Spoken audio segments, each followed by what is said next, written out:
කෝලම් ඇඳලා ඉවරද? ඔව් ඉවරයි. මුඩින්ජද? දලුපති මහත්මයා කෝලම් අඳින එකේ තේරුම මොකක්ද? මහිපා කෝලම් අඳින එක තයිපොංගල් සංස්කෘතික සම්ප්‍රදායක්.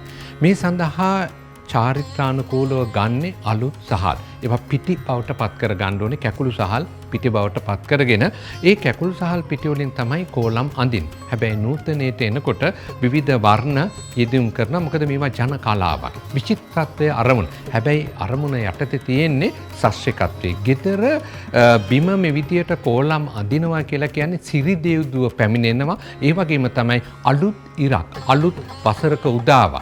අන්නේ අලුත් වසරක උදාව අලුත් ඉරක පැමිණීමත් එක්ක සූර්ය දෙවියන්ගේ ආශිර්වාදය ලබා ගැනීම තමයි අරමුණ තියෙන්නේ.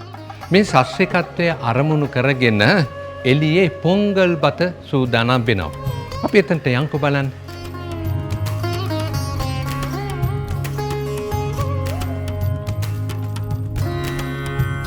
පොංගල් බත කියන්න හේතුව තමයි මේ උතුරාගෙන යාම. දැන් මේකට උතුරාගෙන යාමත් එක්ක තමයි සස්්‍රිකත්වයේ සෞභාග්‍ය සතුට කියන එක ප්‍රාර්ථනා කරන්නේ.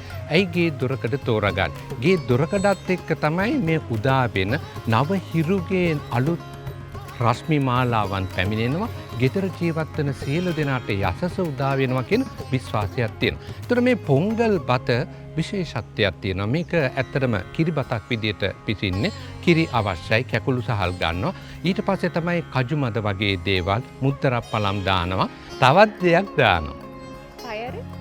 පයර් කියන්නේ මුං ඇට. අර උක්සක්කර එහෙම දාන නිසා මේකේ තියෙන පැණි රසයක් තියෙන. පොංගල් බතේ තියෙන විශේෂත්වයක් තමයි හිරු දෙවියන් පිණිස අගහස්පත් පූජා කිරීම. එතකොට මේ අග්‍රශස්්‍ය විදියට ගන්නේ අලුත් සහල්.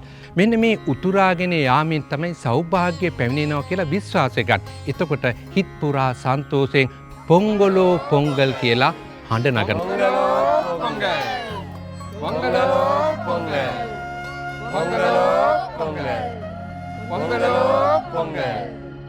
Ponggalo, ponggalo.